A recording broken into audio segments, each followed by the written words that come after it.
Bienvenue dans ma Velvet Room. Cet endroit existe entre le rêve et la réalité, l'esprit et la matière. Seuls ceux qui sont liés par un contrat peuvent y entrer. Je suis Igor, le maître de ces lieux. Tâchez de vous en souvenir. Il est temps d'aborder le sujet de votre présence ici. Avez-vous déjà entendu parler des personas? Eh bien, il est temps de faire connaissance. Bon voyage.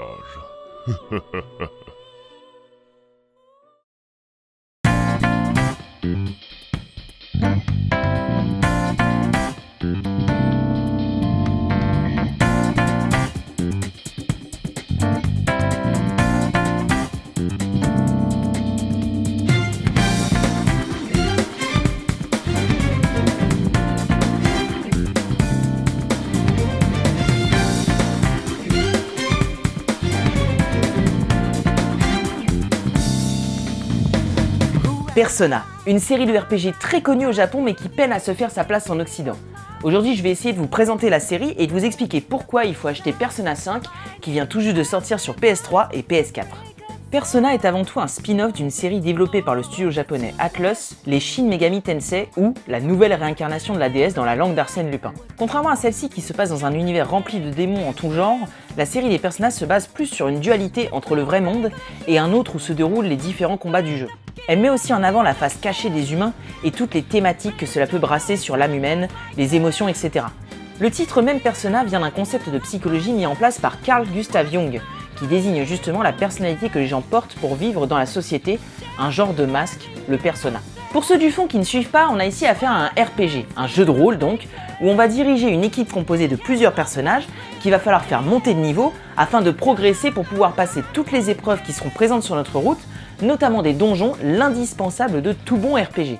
La particularité ici va être que votre équipe ne va pas forcément se battre par elle-même, mais plutôt avoir recours au fameux persona. Pour faire simple, ce sont des esprits qui reflètent la force mentale de leur détenteur. Un peu comme les stands dans JoJo's Bizarre Adventure. Ouais, en fait, c'est exactement la même chose. Chaque héros possède le sien, à l'exception du héros qui pourra en contrôler plusieurs. Et c'est là que le jeu prend son petit côté Pokémon, avec la possibilité de collectionner tous les personas, de les faire évoluer et même parfois de les faire fusionner. De longues heures de jeu en somme. Mais Persona, ce n'est pas qu'une suite de donjons avec des monstres à combattre plus puissants les uns que les autres. Le gameplay est en fait divisé en deux parties. Celle où l'on explore les donjons et dont on a déjà parlé, et la deuxième partie qui est celle où on vit notre vie tous les jours. En effet, les Persona se déroulent dans un contexte réaliste où l'on dirige des adolescents qui vont à l'école entre deux chasses de monstres. Et ces phases vont avoir justement une incidence sur la progression. En plus de devoir suivre les cours et répondre souvent à des questions qui vous obligent à revivre les heures les plus sombres de la vie de lycéen, vous allez devoir vous lier avec les différents personnages que vous croiserez. Mais pourquoi s'embêter avec ces interactions sociales, me direz-vous? Eh bien parce que ça fait évoluer tes petits personas. Chaque lien que vous créez avec un personnage vous octroie une arcane qui correspond encore une fois à la théorie des personas. Chaque arcane a sa signification et la plupart sont des cartes du tarot. Imaginons que vous vouliez d'amitié avec la petite du fond de la classe. Paf! Vous débloquez l'arcane The Lovers. Ainsi, tous les personnages que vous créerez qui sont associés à cet arcane se verront octroyer un bonus d'expérience. Et c'est là tout l'intérêt. Fini les heures à traverser les donjons en quête d'expérience et de monstres à buter. Suffit de draguer tout ce qui bouge et vous aurez des personnages craqués. Et plus vous discuterez avec cette personne, plus son arcane augmentera de niveau. Et donc vous pourrez créer des personnages de plus en plus forts. C'est mathématique. Et là vous me direz, pourquoi s'embêter à faire les donjons tant qu'on n'a pas maxé toutes les arcanes? Et justement, il vous manque encore une notion, le temps. Le temps défile dans Persona. L'aventure se déroule sur toute une année scolaire et il va donc falloir gérer son agenda. Chaque journée est composée comme ceci. Vous allez en cours dans la matinée, l'après-midi vous faites un peu ce que vous voulez, vous allez manger des ramen, vous faites un petit travail à mi-temps ou aller draguer de la zouze, et puis le soir vous pouvez aller bosser de nuit ou juste réviser vos cours. En plus de tout ça, l'intrigue suit son cours et vous êtes souvent pris par le temps pour réaliser certaines parties de l'histoire. Vous pensiez que c'était dur de gérer votre petit emploi du temps entre les cours, vos exercices de foot et les sorties avec votre copine? Vous n'avez encore jamais joué à Persona. Il faut donc valser entre les sorties donjons, les interactions sociales et les différents boulots pour gagner des thunes. Et les différentes occupations que vous aurez dans la vraie vie vont augmenter des stats en parallèle. Je vous parle pas de la force, la défense et toutes ces conneries de rôlistes. Non, là on parle des vrais bails. La connaissance, le courage, l'habileté, l'empathie et le charme. Ces stats vont vous permettre d'avoir accès à plus de jobs à faire, mais aussi des choix de dialogue que vous ne pouviez pas forcément avoir avant. D'où l'intérêt de développer tout ça, soit en travaillant, en révisant ou même en lisant des livres.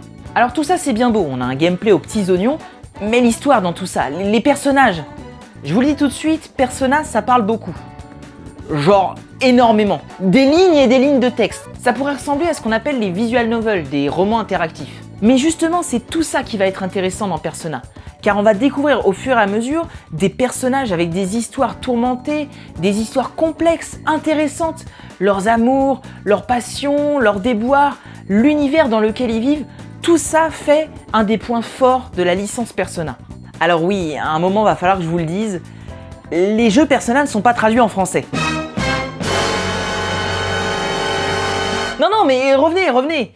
C'est de l'anglais pas vraiment très compliqué. Au pire, pour ceux qui ont un peu de mal, vous prenez un dico à côté de vous. Mais ce serait passé vraiment à côté de la richesse qu'a à vous offrir les Persona. On peut penser aussi en regardant les images, notamment de Persona 4, que le tout est assez joyeux, c'est coloré et ça attire l'œil. Mais ne vous y trompez pas, Persona n'est pas là pour vous raconter des histoires joyeuses. On y parle de harcèlement scolaire, de falsification, de trafic, de mafia, de troubles psychologiques.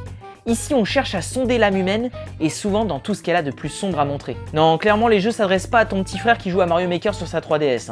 Je pourrais aussi vous parler de la direction artistique et de la musique, mais bon, j'en aurais pour des heures. On en arrive donc à la question qui nous intéresse tous, pourquoi faut-il acheter Persona 5 ? Tout comme la série des Final Fantasy et des Dragon Quest, les épisodes ne se suivent pas entre eux. Bon, il y a quelques petits clins d'œil à droite à gauche, mais ce qui reste vraiment au centre du jeu, c'est le gameplay et les divers personnages. En plus de ça, comme c'est le dernier qui vient de sortir, vous pourrez profiter des améliorations de gameplay qui ont été faites au fur et à mesure de la série. Donc si vous cherchez de la fraîcheur dans les RPG japonais ainsi qu'une expérience longue et captivante, Persona 5 est fait pour vous. En plus de ça, le tout fait beaucoup écho à la culture et au mode de vie japonais, puisque ça se passe directement au Japon. Donc si vous aimez bien tout ce qui est les mangas, les animés, ça vous parlera beaucoup. Et si vous voulez creuser un petit peu plus le sujet des Persona, je vous conseille l'ouvrage Persona derrière le masque aux éditions Third, qui creuse vraiment l'histoire générale des Persona ainsi que la production autour des jeux. Je vous laisse, c'était Paxel pour Pop, et n'oubliez pas, jouez à Persona 5, vraiment.